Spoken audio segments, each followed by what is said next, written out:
Jy is ingeskakel by Elofsdal Adventsentrum, Christus vir die gemeenskap. Om hierdie en soortgelyke produksies te ondersteun, kan jy gebruik maak van EFT bankoorplasing. Besoek net elofsdal.com en klik op Finansies.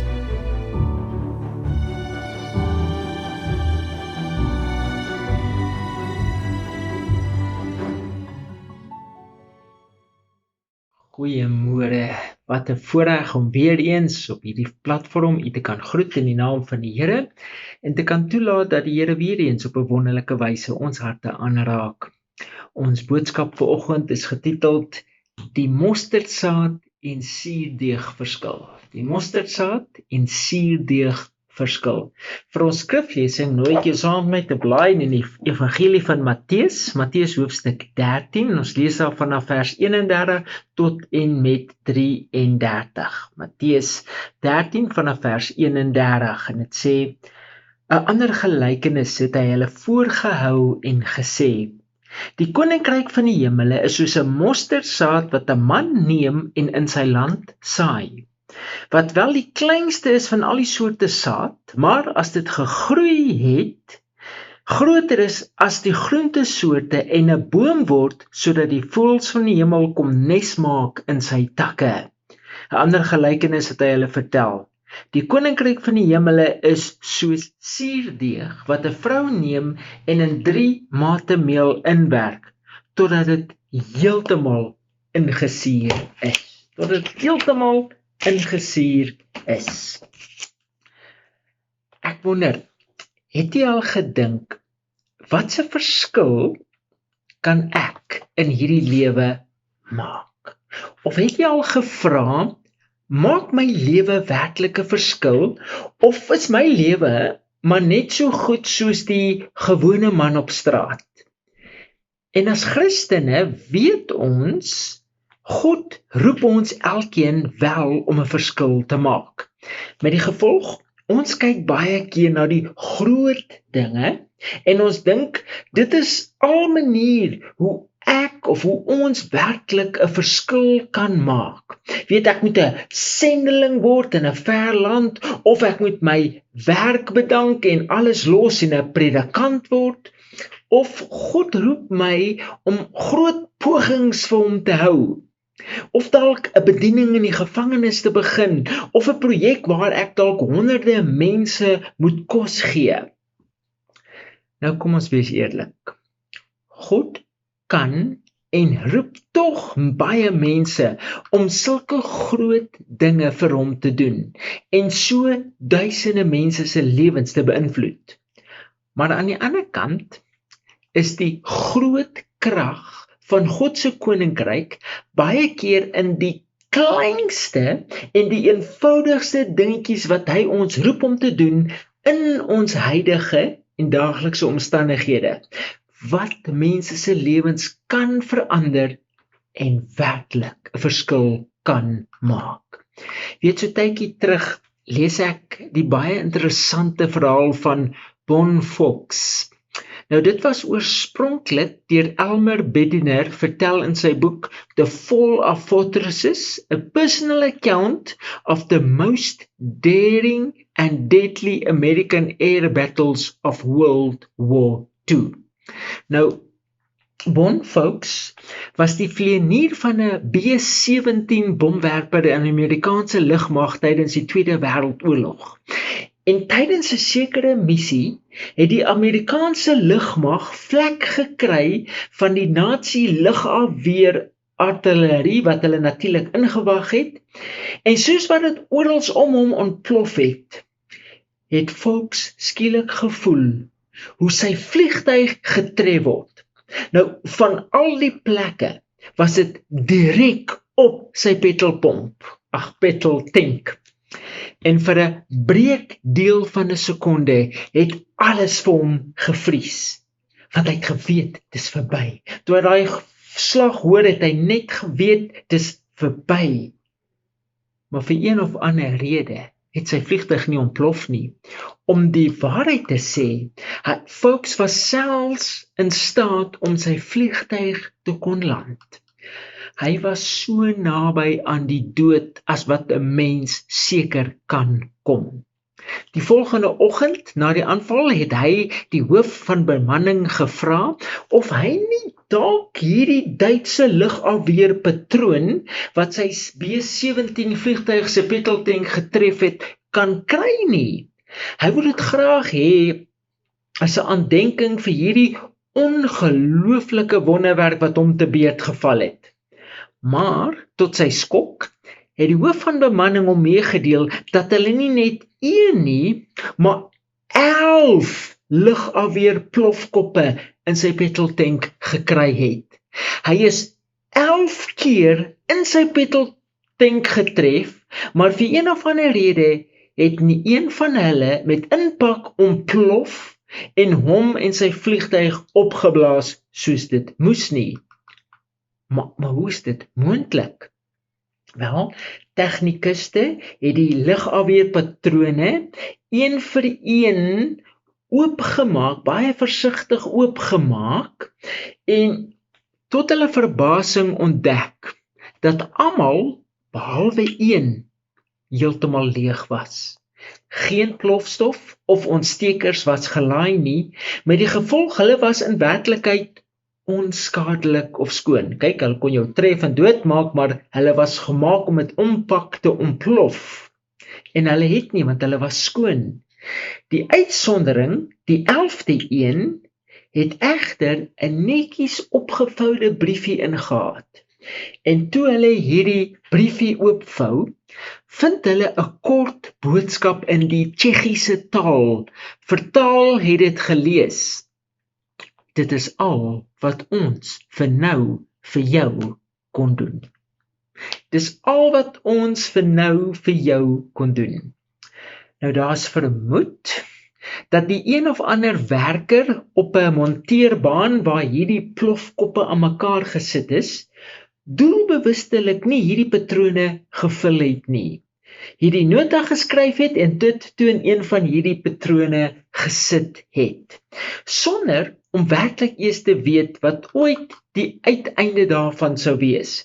Ek bedoel, hy kon nie die oorlog keer of stop nie, maar hy kon dalk net iemand se lewe red.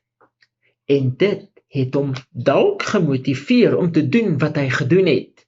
En dit het natuurlik Bonfoks se lewe gered. Nou dink u, hierdie eenvoudige daad, dalk op die ingewing van die oomblik en dalk op daai moment wat totaal sinneloos en waardeloos gelyk het 'n verskil in iemand anders se lewens gemaak? Dink jy dit het 'n verskil gemaak? Maak die eenvoudige klein dingetjies wat ons doen wel 'n verskil in ander mense se lewens? Wel, Bonfoks dink verseker so. Maar nog meer belangrik, Jesus ook. Hy sê vir ons in ons skriflesing, Matteus 13 vers 31 tot 33, die koninkryk van die hemele is soos 'n mosterdsaad wat 'n man neem en in sy land saai, wat wel die kleinste is van al die soorte saad, maar as dit gegroei het, groter is as die groentesoorte en 'n boom word, sodat die voëls van die hemel kom nes maak in sy takke. Dan sê vers 33, 'n ander gelykenis het hy hulle vertel. Die koninkryk van die hemele is so suurdeeg wat 'n vrou neem en in 3 mate meel inwerk, totdat dit heeltemal ingesuur is. Nou die oorspronklike luisteraars, vir wie Jesus hierdie gelykenis vertel het dadelik die idee gekry wat Jesus bedoel het. Sien, hulle het mosterdsaad en suurdeeg geken. Dit was algemeen vir hulle en hulle het letterlik elke dag daarmee te doen gekry. Ek bedoel, beide was klein.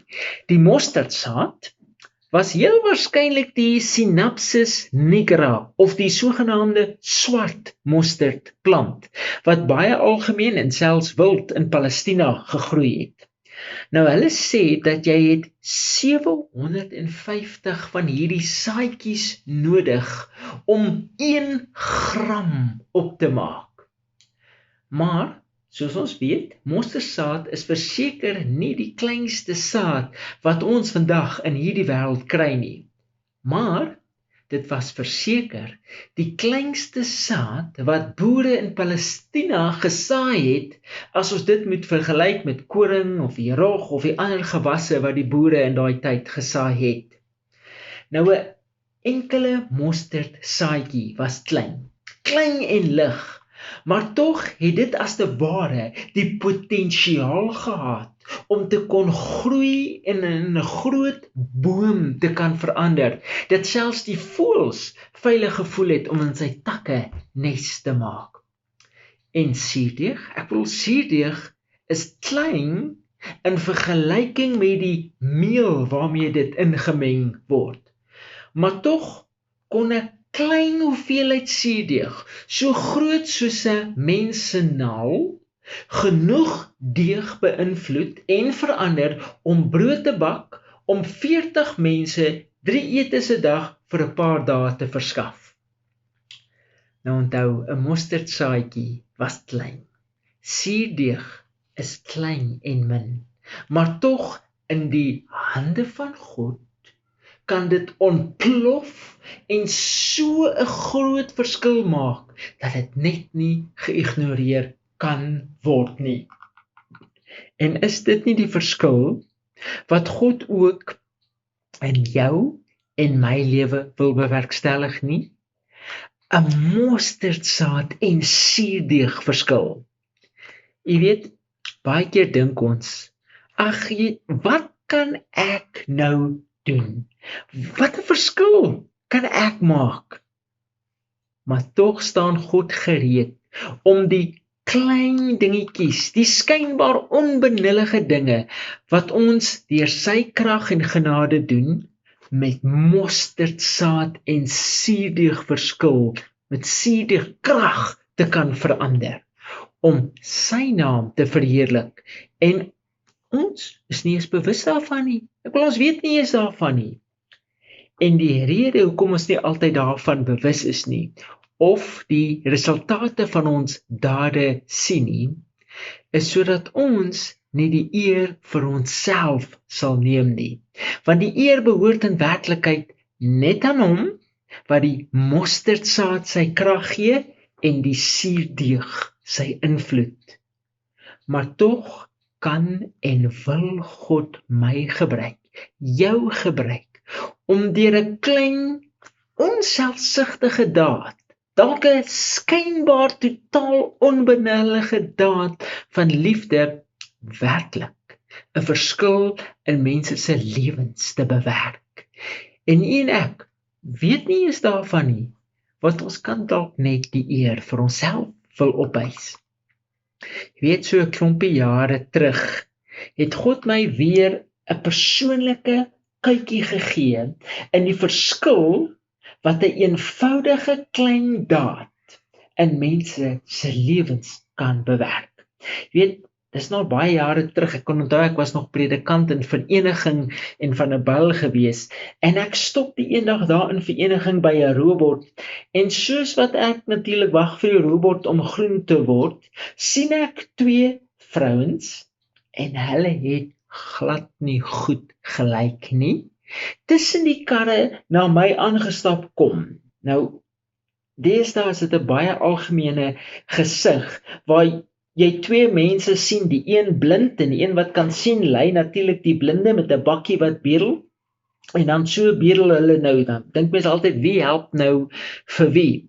Nou, dit is deesdae geen ongewone gesig nie. Nou, ek moet tot my eie skaamte erken, dat ek nie eintlik iemand is wat vinnig is om bedelaars te help nie, omrede ek self so baie keer deur hulle skelmstreke ingedoen is. Maar hoe ook al, terwyl ek na hierdie blinde vrou se gesig kyk, kan ek duidelik sien, sy is nie net blind nie, sy sit nie aan nie, sy is nie net blind nie.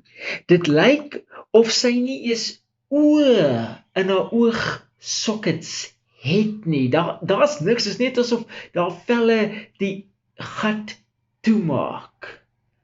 Sjoe, ek voel toe nogal sleg. En toevallig lê daar 'n R2 los in my kar. Weet jy daar, daai deeltjie daar lê R2 los. Nou kyk, dit was seker al 15, 16, 17 jaar terug. R2 vandag is niks werd, maar toe was dit seker ook nog nie juist veel werd nie. Ek bedoel, jy kan nie eens 'n sweet daarmee koop nie.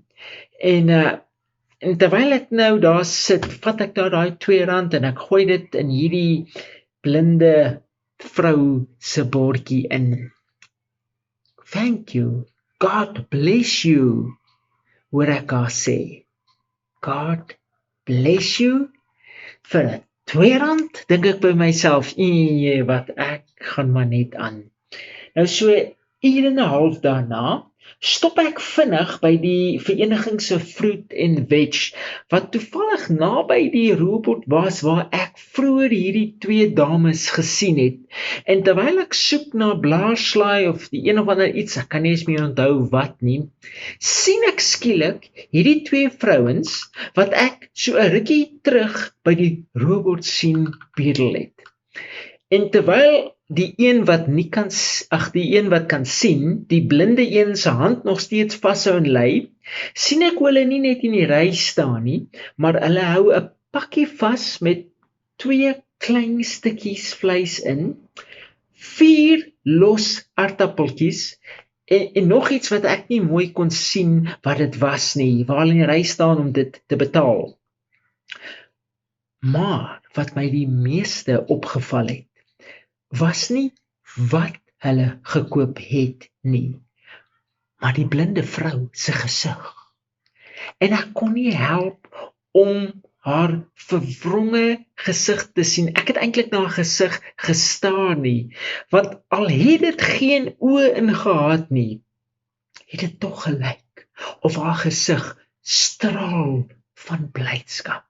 So asof sy baie bly was, dat hulle ten minste vandag iets kon gekoop het om te eet.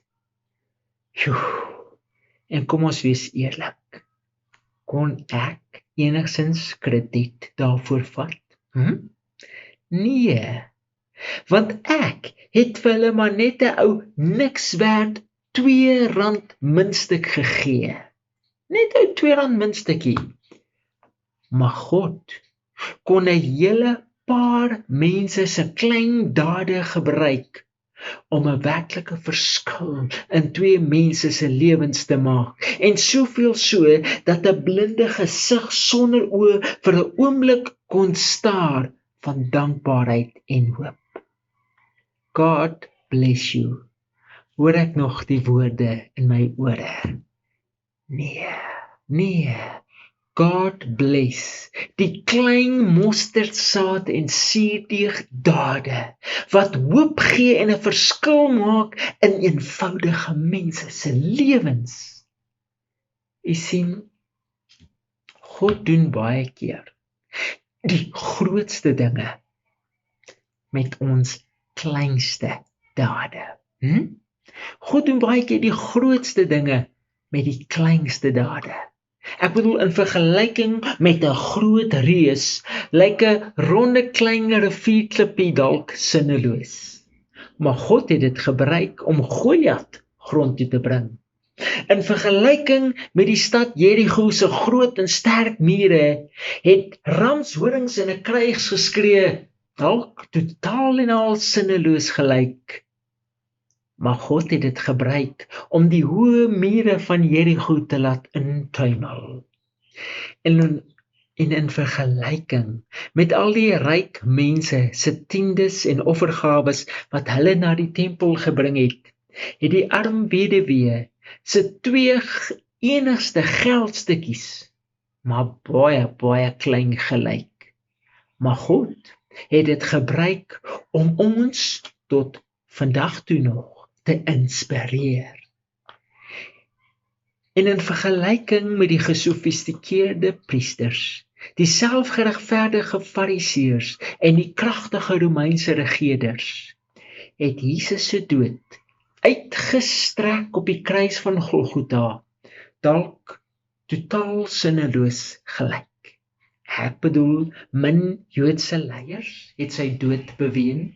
Slegs 'n handjievol vriende het sy liggaam begrawe. En almal het gedink alles sou weer terugkeer na normaal. Want watter invloed sou Jesus na so 'n skande dood op die kruis in mense se lewens hê? En tog ken ons almal die antwoord. Mosterdsaad en suurdeegkrag. 'n Krag wat in mense se lewens ontplof het en gegroei het sodat ons elkeen vandag in die hoop van die ewige lewe kan staan. 'n Krag wat die geskiedenis verander het en hoop en lewe vir ons almal gebring het.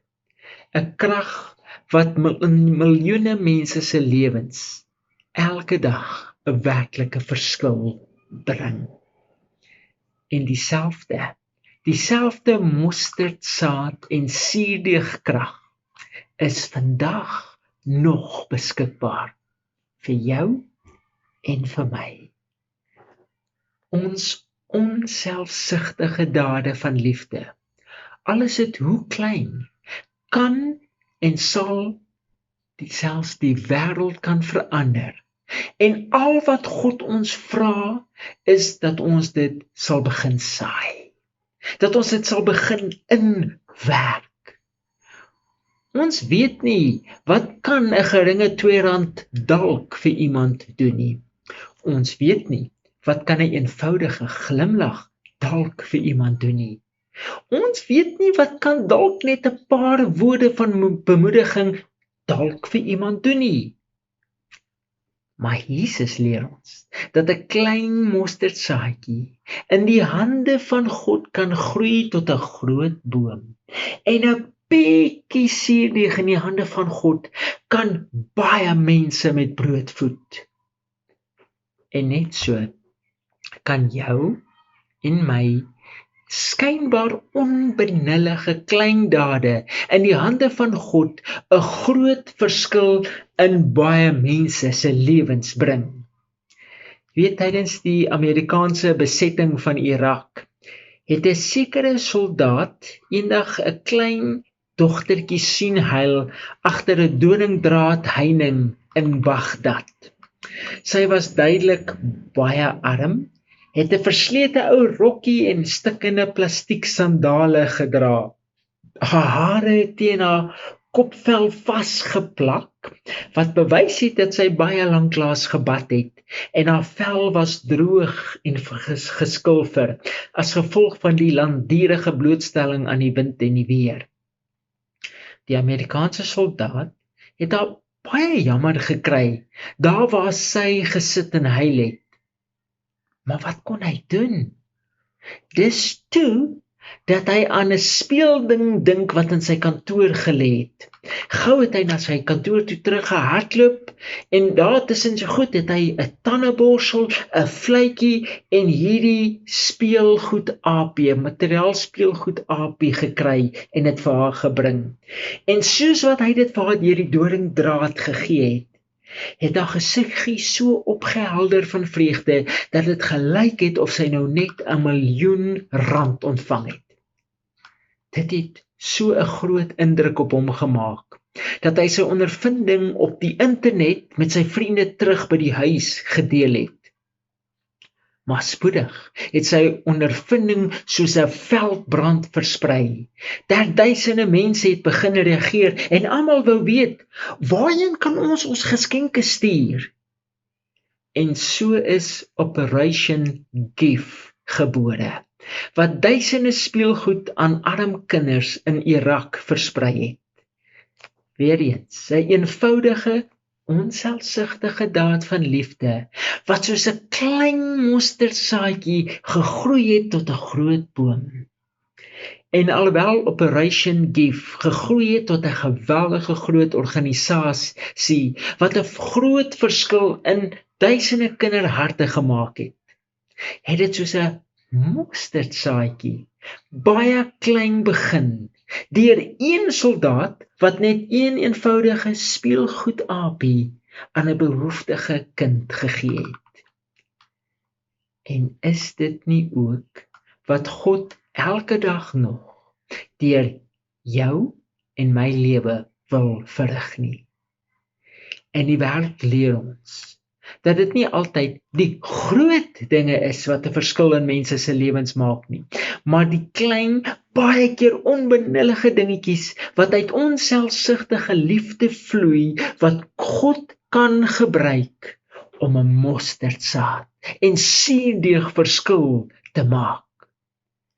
Daarom, soos die groot ou prediker John Wesley eendag gesê het, doen elke goeie ding wat jy kan, met elke middele wat jy kan, op elke manier wat jy kan, in al die plekke wat jy kan, ten alle tye wat jy kan, vir al die mense wat jy kan, en vir so lank as wat jy kan. Kan ek dit weer lees? Doen elke goeie ding wat jy kan, met elke middele wat jy kan, op elke manier wat jy kan, in al die plekke wat jy kan, ten alle tye wat jy kan, vir al die mense wat jy kan, en vir so lank as wat jy kan. Amen. Kom ons buig die hoofde. Onse Here Jesus, baie dankie vir u groot, wonderlike genade. 'n God wat ons lewens kan en wil gebruik tot u eer. En Here Jesus, dis nie die groot dinge wat altyd tel nie, maar veral die klein ou dingetjies, die kleinste ou dingetjies wat as ons dit in opregte liefde doen, in opregtheid van ons harte sonder vooroordeele deur die genade doen, wat u kan en wil verander, soos 'n klein mosterdsaadjie en net soos 'n bietjie suurdeeg. O Jesus, help ons om 'n mosterdsaadjie te kan wees, wat u kan laat groei in mense se lewens. 'n klein bietjie suurdeeg te kan wees, wat in meel ingewerk word en baie mense kan kos gee. O Jesus, u vra van ons om 'n verskil te maak. Inteendeel, as ons u in ons harte het, sal ons lewens 'n verskil maak. En daarom wil ek vra dat u ons sal help om ons harte opreg vir u te gee en u toe te laat dat ons die mosterdsaadjies sal saai in ons lewens, in ons omgewing, in die mense rondom ons, dat ons die suurdeeg sal inwerk, sodat u dit kan vat en werklik 'n verskil kan maak, wat mense, maar ook die wêreld kan verander.